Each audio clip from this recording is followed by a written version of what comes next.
The United States Senate voted the other day on cloture of gun control legislation, Senate Bill S. 649. 16 Republican senators voted in favor of this legislation for gun controls.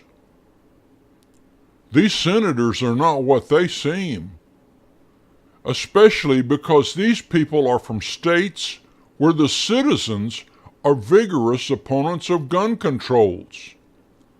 If I lived in one of those states, I would be extremely angry knowing my United States Senator voted for this impingement of the Second Amendment. Are they tyrants? Is this tyranny? Well, you can decide those things for yourself. Everyone expected the Democrats to fall into line and vote for gun controls in the Senate, but not the Republicans. I am concerned.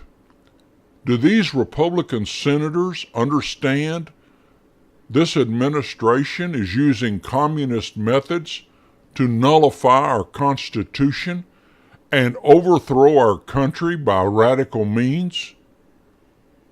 This present government administration cannot be trusted.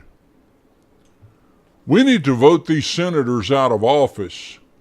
We must do our best to promote and elect patriots that will truthfully mean it when they pledge to protect and defend the Constitution of the United States.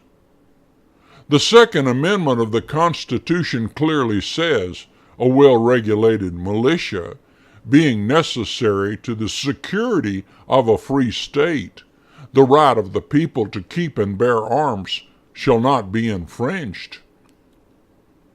All these senators are very well-educated people.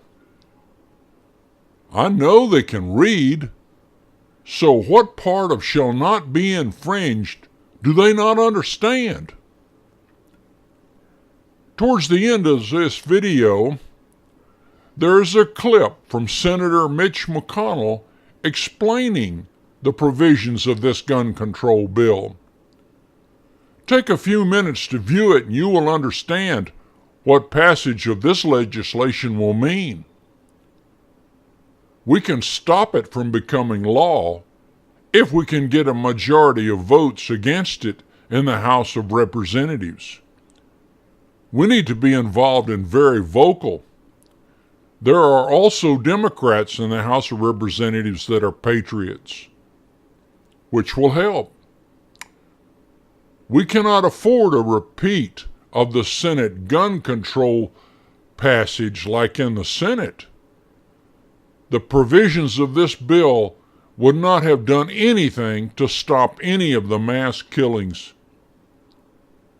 This bill is nothing less than a power grab and a gateway legislation to enable gun confiscation.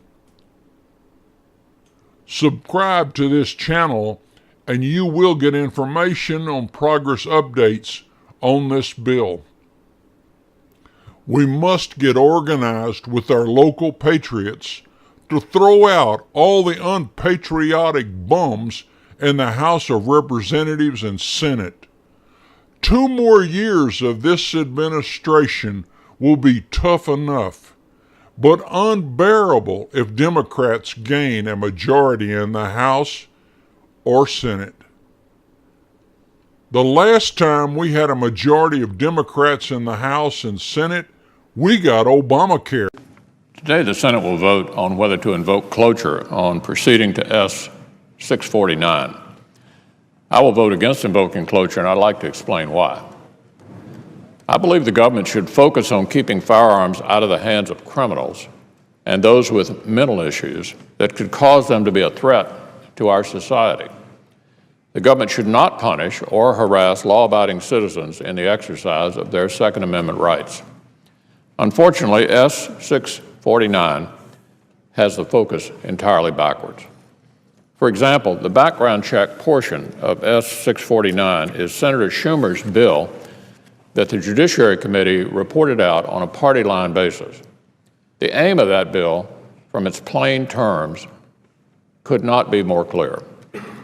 Section 121, the purpose section, provides that the aim of the bill is to require Americans to undergo background checks for, quote, all sales and transfers of firearms, end quote.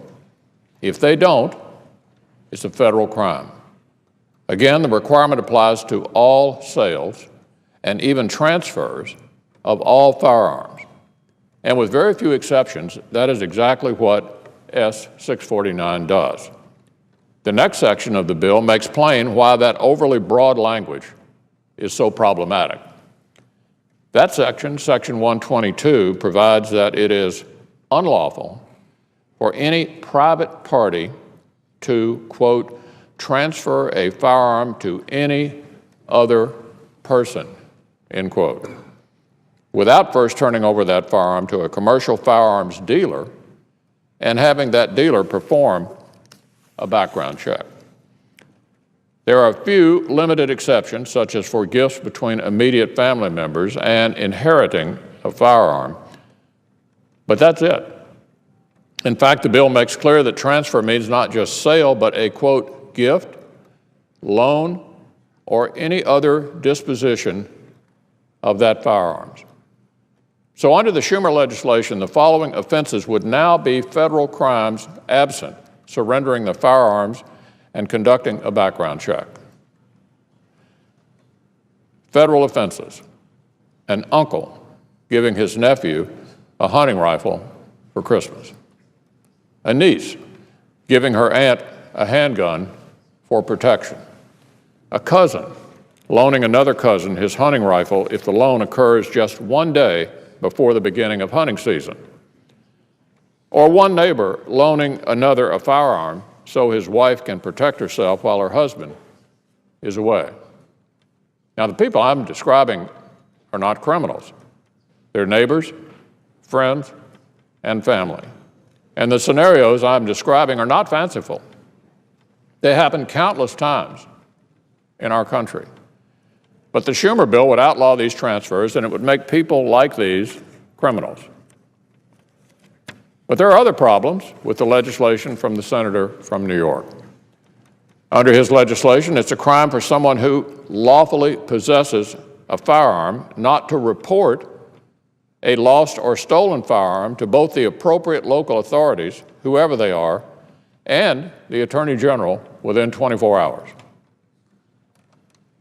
Now, people should report firearms that are lost or stolen, but are we really going to make their failure to do so within 24 hours a federal crime that is punishable by up to 5 years in prison? What if the person thinks the firearm is misplaced, not lost or stolen, but the person is actually wrong about that? And what if the person comes to the realization after 2 days instead of 1? And if they report the lost or stolen firearm to their sheriff, assuming he's one of the undefined appropriate local authorities, why is it a crime if they don't report it to the Attorney General? And why would the provision target only those who lawfully possess firearms rather than criminals who don't lawfully possess them? Mr. President, I could go on and list other problems with S-649, but I think I've made my point. This bill is a clear overreach that will predominantly punish and harass our neighbors, our friends, and our families.